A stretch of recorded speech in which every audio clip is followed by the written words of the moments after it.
Is NBC Palm Springs.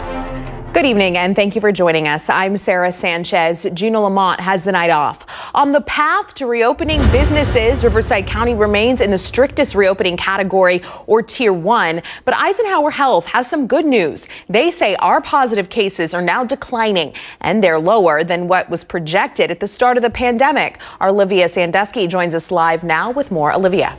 Sarah, you can really see that on their chart that they created. It has a couple of scenarios for COVID in the Coachella Valley. This was made back in April. You can see that blue line. That's that better case projection. Right now, today's date, that red line coming in just under the curve. And today, experts told me they think these numbers can continue decreasing if we take those precautions. Doctors at Eisenhower Medical Center remain positive as coronavirus cases steadily drop in Riverside County and the Coachella Valley. We're definitely seeing a very favorable trend in the number of cases that are in the hospital today. In fact, we're down under 20 cases in the hospital from our peak at over 90 in July. This decline comes after a second round of closures and a statewide mask order. I definitely see more and more use of masks, more and more social distancing. It seems that most folks are heeding the advice to continue to protect themselves. There's now 3 tiers. Governor Newsom recently released a color-coded system to track reopenings across the state. Despite reporting lower case numbers, Riverside County remains in the purple widespread category, which has a positivity rate higher than 8% and more than 7 positive new cases a day per 100,000 residents. 90% of the counties in the state are at the purple level. Given the criteria that the governor has, we're still going to be a little bit before we get to the next level. That level is called substantial and opens more non-essential indoor businesses. It also requires a positivity rate between 5 and 8%. They review the numbers every Tuesday. So by next Monday, we want to be at the good level, and then the clock starts. And then for 2 weeks after that, If we're still in those good numbers, then we can potentially go into the red. Even one day of high case numbers can restart the clock. But Dr. Williamson says the next level isn't too far out of reach. I think we're on a good trajectory right now. We just need you to continue to be diligent in protecting yourself and your community from this virus. One thing that did concern Chief Williamson was the approaching Labor Day weekend. He's urging the Coachella Valley to continue wearing a mask and staying distant, as we typically do see a rise in cases after holiday weekends. Olivia Sandusky, NBC Palm Springs. All right, thank you, Olivia. Now to the pandemic and global case numbers that are now topping 25 million. India recently set a record for daily new cases in any country with over 78,000. India is becoming the new epicenter for the virus. The U.S. passes the 6 million mark with more than 183,000 lives lost. The top 3 states with the most cases are Florida with more than 621,000, Texas with more than 631,000, and California now with more than 702,000. Taking a look at the numbers in Riverside County and the Coachella Valley, these numbers go back to Friday. The county does not report on weekends, so this is a 3-day total. 1,049 new cases were reported in Riverside County. 207 of those were from our valley. There were 12 new deaths countywide, and one of those was from the Coachella Valley. A big day for owners of hair salons and barbershops. They're back in business indoors, but with guidelines, of course. They can operate at 25% capacity. Malls can also reopen for indoor business at 25% capacity.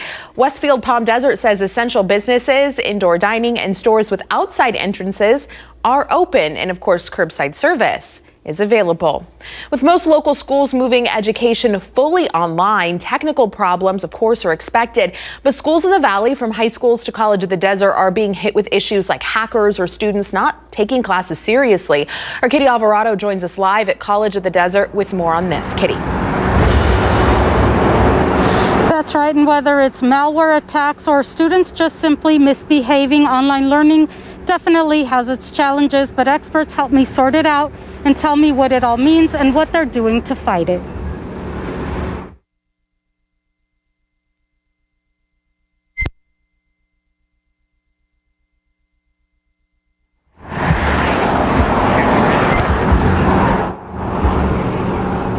There what? What happened?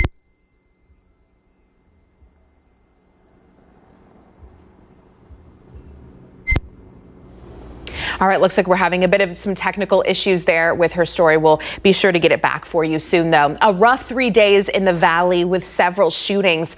This morning, a man was shot in Desert Hot Springs, but exactly what led to the shooting is still being investigated. The victim is expected to make a full recovery. Yesterday in Coachella, the Riverside County Sheriff's Department says a 16-year-old was shot in the head on Avenida de Plata. Detectives found several shell casings at the scene and bullet holes in 2 nearby cars. Right now, no arrests have been made and no word on the victim's condition. Also in Coachella, around 10:30 Saturday night, a shooting near Cairo Avenue and Shady Lane. There's no evidence anyone was hit, but several vehicles had bullet holes. Sheriff's deputies later arrested 3 suspects in this incident. And several hours earlier in India, a man was found outside a car with a gunshot wound. This happened around 2 in the morning Saturday in the area of Sundial Street and Solano Avenue. The victim died at the scene. And a man is found shot to death in a vacant lot in Desert Hot Springs on Desert View Avenue. This shooting happened Sunday. We have breaking news now for you in Desert Hot Springs, where fire crews are working to put out an electrical fire. We're told an electrical box, the main power box, caught on fire at a mobile home community. You're taking a live look at the scene. This is happening on Mountain View at the Mountain View Mobile Home Park. No word on how many homes are involved or the extent of damage. Our crew will stay on scene, though, to bring us new information as we do get it into our newsroom. But a mobile home fire there in Desert Hot Springs. You may have seen smoke from a fire in India. A motorcycle actually caught fire. Apparently, this was an electrical fire. It was on the area of Jackson and Avenue 45, and thankfully no one was injured. A backup on the overpass at Bob Hope and Interstate 10 after a crash involving a sports car and a big rig. Investigators say this was a chase involving the smaller vehicle here. The people inside were suspected of robbing a store. Apparently the driver got into the path of the oncoming rig. The semi hit it near the access road to the interstate, and deputies did arrest 4 people who were in that car. Too much water and too fast, leaving several vehicles completely submerged. It happened right here in the desert when an RV hit a fire hydrant. Take a look at this video. Way up into the air, the water shot. Low-lying spots in parts of the parking lot at that shopping center quickly flooded. The hydrant was shooting water about 30 feet into the air. You can see the water rising quickly to the bottoms of some vehicles, flooding them out completely. This happened near Washington Boulevard and Varner Trail. In the end, aside from the damage to personal property, no one was injured. And now an update on the fires in Northern California. Firefighters are making significant progress. The SCU and LNU Lightning Complex fires are both a little more than 60% contained, and combined they've burned about 760,000 acres. The CZU Lightning Complex fire is 39% contained. It has burned nearly 85,000 acres. All of this is good news, though, considering we're hitting another streak of hot weather. And with that, we're going to turn things over now to Chief Meteorologist Mike Everett for a look at the weather back here at home and across the state. Mike. Sarah, it looks like August saved the best to last in terms of temperatures and just clement weather, giving those opportunities for those folks in Northern California to get on top of those fires. You know, I got excited when I saw that fire hydrant shooting water in the sky. It seems to be the only precipitation we seem to be able to manage right now, because we did a beautiful cumulus cloud that formed right over top of the Santa Rosa Mountains earlier this afternoon. In fact, this is what it looked like. Sometimes we go out chasing storms. Sometimes they come right to us. I shot this right from our parking lot earlier this afternoon. Towering cumulus, getting up there about 40,000 feet, but looks like all of that stayed politely in the mountains today. None of that came down into the lower elevations, and it looks like that's going to be it for us. The rest of the week looks like it's going to be fairly dry. No complaints there, though, because despite the fact that temperatures are delightfully below average yet, once again today, we're still tracking some low and mid-level moisture that's pushing in from the south there and really driving up humidity. So that 102 actually feels something closer to about 107. The great news is, though, is that easterly push that's been coming in for most of the day has now made that switch around to the north. That's called the diurnal wind. That'll pick up tonight, get up to about 15-20 miles an hour along the I-10 corridor. That's welcome ventilation and should help keep humidity in check. Sarah was alluding to it, and it's absolutely true. We've got a building ridge of high pressure across the west this week. It's going to take temperatures up above 110 once again starting on Wednesday, but it's next weekend when things really get hot, and it's not just us. It looks like the entire west is going to be under a massive and pervasive heat wave. Details and your full forecast minutes away. All right. Thank you, Mike. Still ahead, a live look from Washington as the president prepares for a trip to one of the nation's flashpoints against police brutality. That's Kenosha, Wisconsin. You're watching NBC Palm Springs, and we'll be right back. When we welcome our West Coast viewers, the way weather impacts the increase in violence we're seeing across the country. Plus, more on the health struggles of actor Chadwick Boseman and the SWAT team fighting COVID on NBC Nightly News.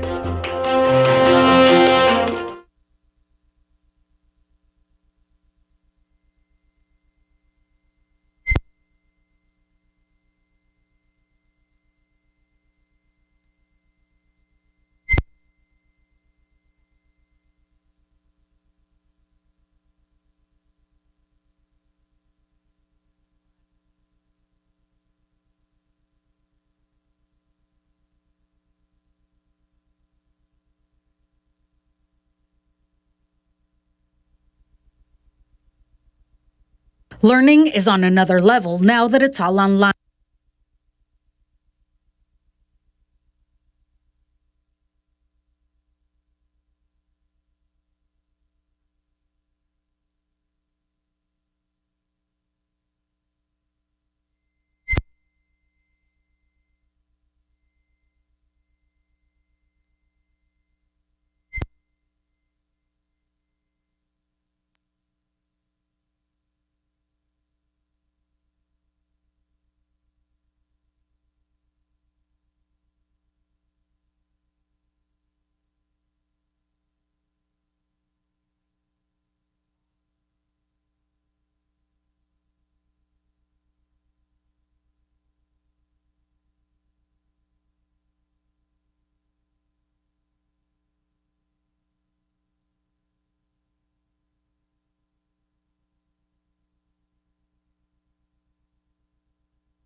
And now back to our story that we missed earlier. With most local schools moving education fully online, technical problems are certainly expected, especially at some of our high schools and at College of the Desert. Kitty Alvarado has our story.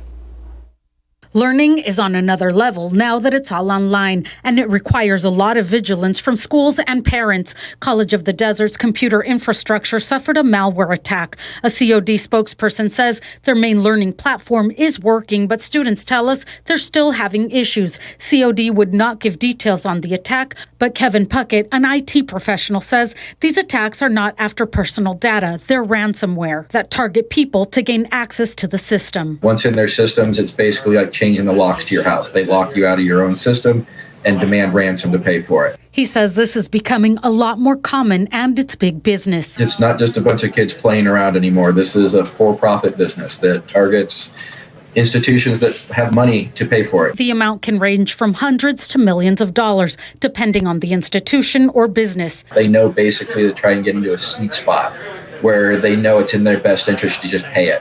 And on a smaller scale, local schools are dealing with technical issues of their own. Eduardo Rivera with the Palm Springs Unified School District says they've resolved most of their issues with better systems and training. We do prepare our teachers for certain settings to make sure that their kiddos are safe. Desert Sounds Unified School District says some students are misbehaving during class time. PSUSD says teachers have access to the students' screens to be able to stop bad behavior. It adds a little extra accountability. You can, it shows how many tabs they have open. It sees if they're on YouTube when they should be doing something else, just like in the classroom. Puckett says everyone must be on their A game to catch bad actors. It's what keeps us all as IT guys in business. It's a never-ending battle.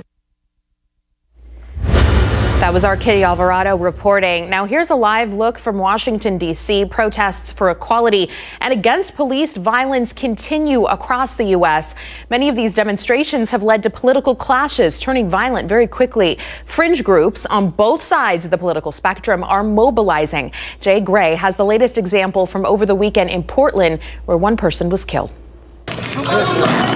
New video shows police and medics rushing in after a deadly weekend shooting in Portland.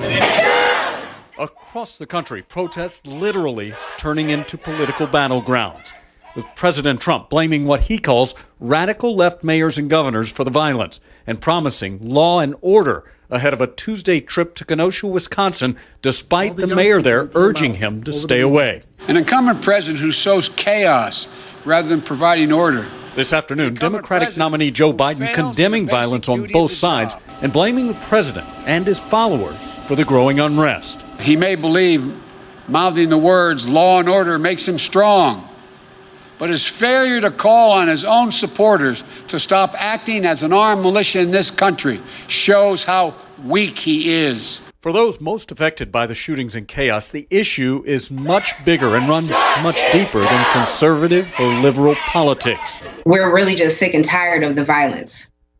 We're tired of it. We don't want to see more of it. We want to see change. That's what we want. And if we don't start recognizing what the real issues are, it's going to keep happening. And that's unacceptable. It's completely unacceptable. As unfortunately, the anger and violence seems to be growing. Blake's family led large, peaceful protest over the weekend. There's been no indication that they will meet with the president during his visit. Jay Gray, NBC News, Dallas. Days after Hurricane Laura barreled through Louisiana and Texas, there's utter devastation across the strike zone. The governor of Louisiana is now warning people it's going to be a long road to recovery. The Category 4 storm made landfall Thursday near Lake Charles, packing 150-mile-an-hour winds and a storm surge that reached 15 feet in some areas.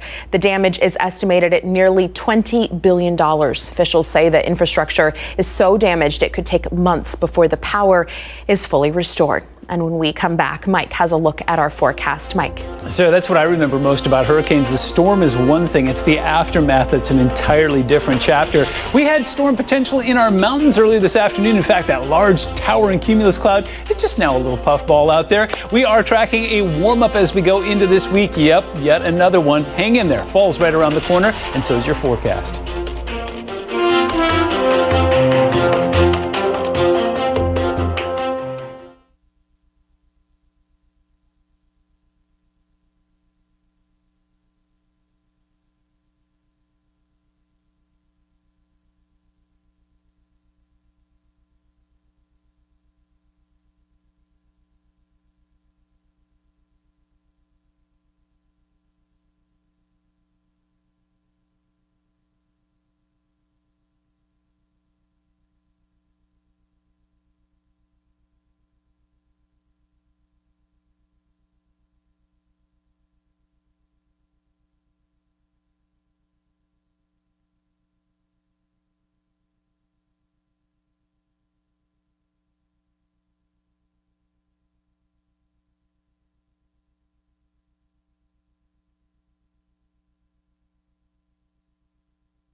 Welcome back. Well, this Monday was really a matter of perspective, wasn't it? If you take a look off towards the north that'd be the north, that'd be the south and east as we look off towards that direction in our Agua Caliente Casino Cam. Beautiful blue skies out there, a light breeze coming in, looks fantastic. Switch it around to the other camera in Rancho Mirage, and it's telling a whole different story. In fact, if you look off towards the north and northwest, it's difficult to see the mountains. They are obscured, and that's not smoke. That is basically steam. We had some low-level moisture push up from the south today, and basically what could have been a fantastic day. Temperatures were well below average, but when you put that humidity in there, it made that feels like temperature considerably higher and kind of put a muggy feel to it. Tracking some changes as we go into this week. See that blue H out there? That is a ridge of high pressure. And actually, while it's out there, that's fantastic. We had a visit from the jet stream this weekend and kept those temperatures below average. Wasn't it nice? That was a really delightful break. August saved the best till last. Well, that is about to change. In fact, what we are tracking now is a massive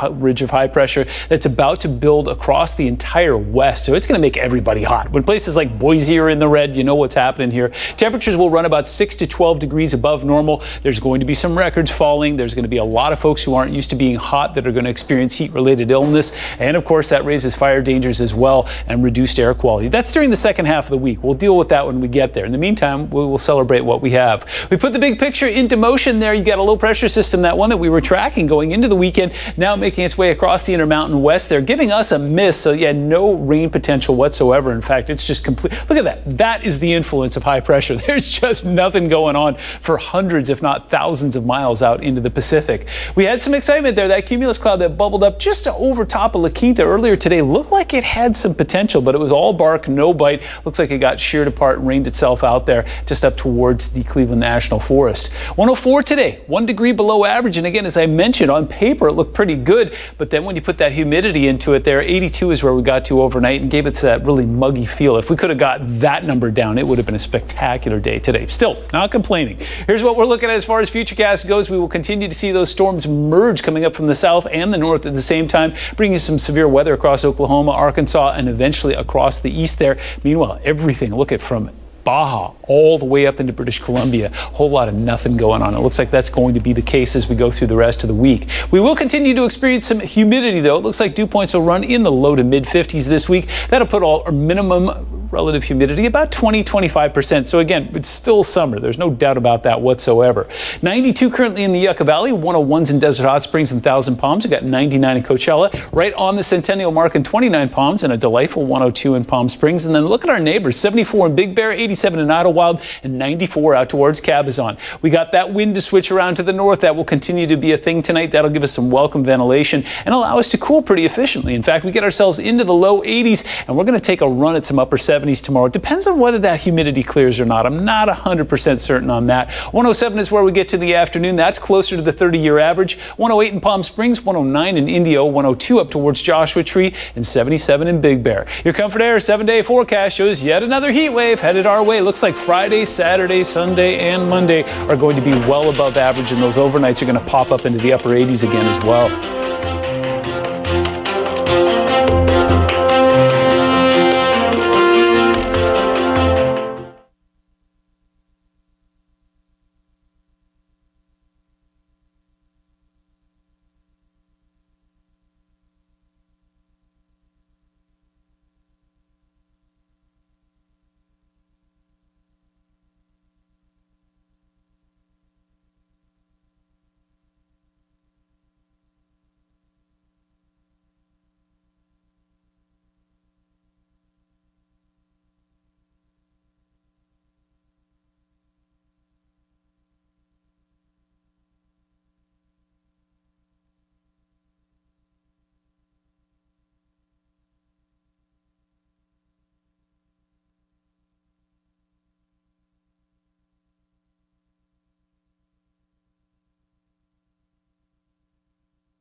Well, TikTok may announce a deal tomorrow to sell its U.S. business. Microsoft, in partnership with Walmart, and Oracle are the top two contenders. The sale price is expected to be in the range of $20 to $30 billion. United Airlines is getting rid of the $200 change fee on domestic flights. Although passengers with standard, economy, and premium class tickets will still have to cover any difference in fare price. The new policy doesn't apply to basic economy. Amazon is getting federal approval for its fleet of delivery drones. The FAA says Amazon's Prime Air is ready to expand unmanned package delivery. Amazon says deliveries would occur in areas with low population density and packages would weigh 5 pounds or less. And that's going to be terrifying when it lands near you. It's going to land on your head or something. As we head to break, a reminder that you can watch any part of this newscast or any other NBC Palm Springs newscast by using your smartphone camera to scan this QR code on our screen, and you can watch us on the platform of your choice. We'll be right back.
That'll do it for us here at 5. But I just wanted to say that it was humid today. And you know how I can tell? Because of those big clouds that are circling the valley. That's a true indicator. Absolutely. Look at that. See? Almost gave us some rain potential. That one cloud that was over top of the Santa Rosas there looks so good this afternoon. Yeah. And I was just sitting there willing some rain out of the sky. But yeah, and we zoom in.